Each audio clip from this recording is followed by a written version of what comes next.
తెగులు తక్కువ దిగుబడి ఎక్కువ మిర్చిలో రారాజు వంగడం రంగా 279.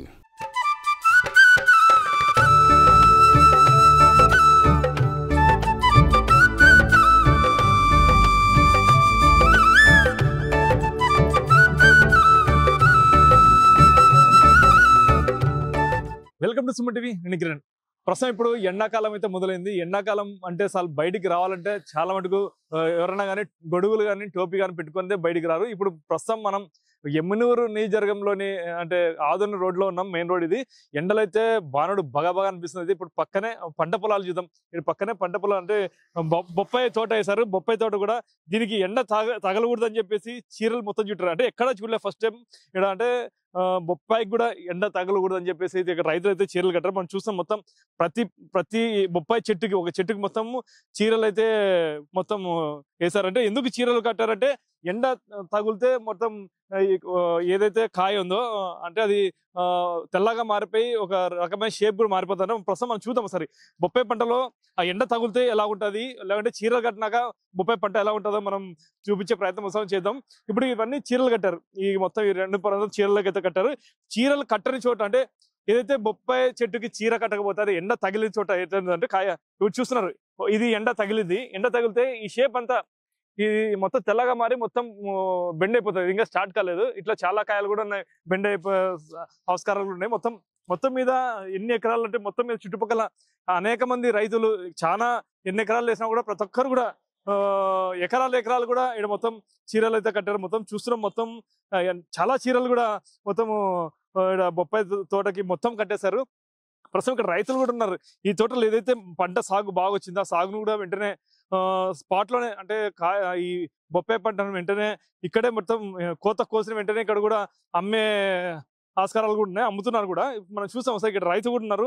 రోడ్లోనే ఇక్కడ అమ్మకాలు కూడా చేపడుతున్నారు. ఏదైతే అంటే ఫ్రెష్ బొప్పాయి వెంటనే స్పాట్ లోనే కోసేసి అమ్ముతున్నాం చూస్తున్నాం. ఇక్కడ రైతు ఇక్కడ మొత్తం బొప్పాయి అయితే మొత్తం ఇక్కడ అమ్మకానికి అయితే చూస్తున్నాం. మొత్తం రోడ్లోనే వెంటనే ఇక్కడ బొప్పాయి కోత కోసి ఇక్కడే ఫ్రెష్ గా అయితే అమ్ముతున్నారు. చెప్పడం ఈ బొప్పాయి తోట మీరు ఎకరాలు వేసారు కదా, ఎన్ని ఎకరాలు మీరు బొప్పాయి తోట వేసారు? పొలం బట్టి వేసినాం సార్. ఇప్పుడు 2 ఎకరాలు వేసినాము. వేసేవాళ్ళు 5 ఎకరాలు వేసారు, 6 ఎకరాలు వేసారు, 10 ఎకరాలు వేసారు. అంతా ఇప్పుడు ఎందుకు బొప్పాయి తోటకి చీరలు కట్టారు? ఎందుకు కట్టారు చీరలు? కాలుతావని కట్టినాం సార్. బాగా ఎండగాలి పంట నీట్గా ఉంటది అని కట్టినాము.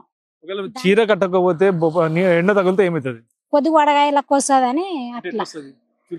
వడగాయ ఇట్లా ఎంగిడి ఉంది కదా సార్, వడగాయ లెక్క. అంటే దీనికి అంటే ఏమన్నా ప్రాబ్లం ఏం లేదు, పెద్ద పైన తోలు ఎండిపోకుండా వస్తుంది అంతే. పంట బిగుసుకొస్తుంది లోన అంతే. ఇక్కడ ఇట్లా కూడా షేప్ మారిపోతుంది. ఇది ఏం లేదు సార్, ఇది ఏం లేదు, బాగుంది అట్లా. మొత్తం ఎన్ని ఎకరాలకి మొత్తం చీరలు అంటే మీరు కనిపెట్టారా, మీరే వేసారా? లేదు సార్, కడుతున్నాం మేము, అట్లా కడుతున్నాము. ఎవరు చీరలు కట్టినప్పుడు బాగుంది పంట? పండ్లు బాగుంది, ఎండగాలదు కొంచెం బాగుంటది పంట, మాత్రంగా బాగుంటది. మొత్తం ఎన్ని చీరలు కట్టారు మీరు? 2 ఎకరాలు వేసారు. ఇవే 200 చీరలు కట్టినాము. 200 చీరలు. మరి ఒక చీర ఎన్ని చెట్లకు కడతారు? 4 ఒక చీర వచ్చేసి 3 చెట్లకి అవుతుంది. ఒక చీర పెట్టి సన్ని వస్తే అది కడుతున్నాం. అయితే లేకుంటే గడ్డకేసాం అట్లా అనమాట. చీరలు కొద్ది పెద్దవి ఉంటే 4 చెట్లకి అవుతుంది, లేకుంటే 3 చెట్లకి అయ్యేది అది ఒక చీర. చీరలు లేకపోతే పంట అయితే అంటే సరిగా రాదు. వస్తుంది సార్, ఇప్పుడు ఎండ కదా, పండు ఎండగాలితే ఏం బాగుంటది అని మేము కట్టుకుంటున్నాం. అది కూడా మనుషుల్లాగానే దానికి నీడ కావాలనే. నీడ కావాలా అట్లా. ఇప్పుడు ఎంత కమ్ముతున్నాయి బొప్పాయి? ఎట్లుంది రేట్? ఎట్లుంది పండ సార్? ఎట్లా 10, 20 అంటారు. మేము 30 అమ్ముతున్నాము, 25 అమ్ముతున్నాము ఒక పండు వచ్చేసి. అట్లా అన్నమాట. గిట్టుబాటు ధర అవుతుందా సార్? రేట్ ఉంటే గిట్టుబాటు అవుతుంది. మరి 2 ఎకరాలకి ఎంత ఖర్చు పెట్టినావు? ఎంత వస్తుంది? పెట్టినాం సార్ ఇప్పుడు 3 లక్షలు పెట్టినాము. ఇంకా పైన పెట్టినాం. మరి అట్లా అంటే రేట్ ఉంటే గిట్టు పడుతుంది సార్, రేట్ లేకుంటే గిట్టుదు. అదే కదా సార్, ₹1 అట్లుంటది ఇట్లుంటది. ఇంకా ఇప్పుడు ఏమంటే మనం పెట్టుబడి కాటుకు వచ్చింది మాకు, ఇంకా అంతే. మాకు ఇంకా గిట్టుబాటు అంటే కనపడలే. అయితే ఏదైతే చీరలు కడితే పంట అయితే బాగా పండుతుంది, అంటే కాయ అయితే కలర్ చేంజ్ కాదు అని చెప్తున్నారు. అయితే మరికొందరు రైతులు ఉన్నారు, వాళ్ళు అడిగి చెప్పండి. ఎన్ని ఎకరాలు వేసాను? 2 ఎకరాలు. 2 ఎకరాలు నాకు 12 సార్. నెల్లిడి వచ్చాను బాగా. చీరలు ఎందుకు కట్టినారు? చీరలు ఎండ వడబడతా కదా, పంట గురించి కాదు. ఆ వడ ఎండ పడినప్పుడు కాయ బెంది వస్తుంది. ఆ బెందర ఆట కడతాం. అంటే బిందె అంటే ఎట్లా బిందె వస్తుంది? కాయ సొరగాలుతుంది ఎండకి, ఎండవాడ చెట్టుకి ఉంటది. ఈ ఎండవాడ పడినప్పుడు కాయ కాలుతుంది ఇంత ఇట్లా. ఇది కాలకుండా బట్ట కడతాం అట్లా. ఇది కాలేదు, ఇది ఎండ సొర పడినప్పుడు ఆ ఎండ సొర పడకుండా.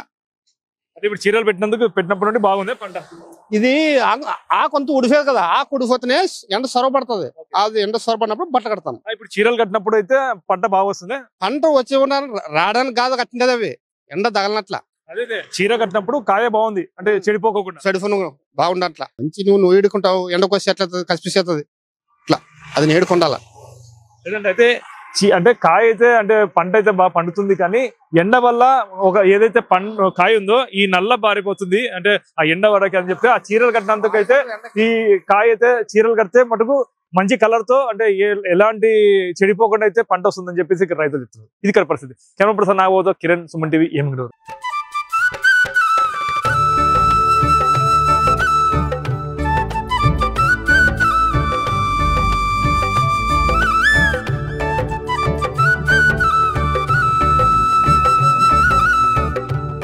మీ బిజినెస్ ఏదైనా మీ ఊర్లో ప్రమోషన్ చేయాలంటే అది సుమన్ టీవీతోనే సాధ్యం. ఇప్పుడే సంప్రదించండి.